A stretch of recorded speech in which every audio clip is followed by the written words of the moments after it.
চিকিৎসার ক্ষেত্রে বিভিন্ন রোগকে বাংলায় কি বলে চলুন আসি জেনে। অভিজ্ঞতা ও জ্ঞানের প্রদীপ জ্বলবে তোমার যদি শোনো মনের কানে। ক্যান্সারকে বাংলায় বলা হয় কর্কট রোগ। টিউমার এটাকে বাংলায় বলা হয় আব।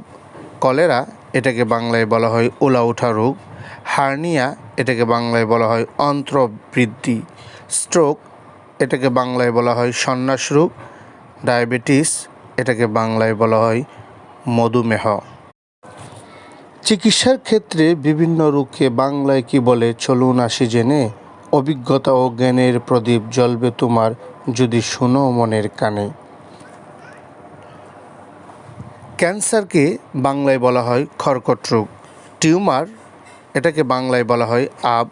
কলেরা এটাকে বাংলায় বলা হয় ওলা ওঠা রোগ। হার্নিয়া এটাকে বাংলায় বলা হয় অন্ত্রবৃদ্ধি। স্ট্রোক এটাকে বাংলায় বলা হয় সন্ন্যাস রোগ। ডায়াবেটিস এটাকে বাংলায় বলা হয় মধুমেহ।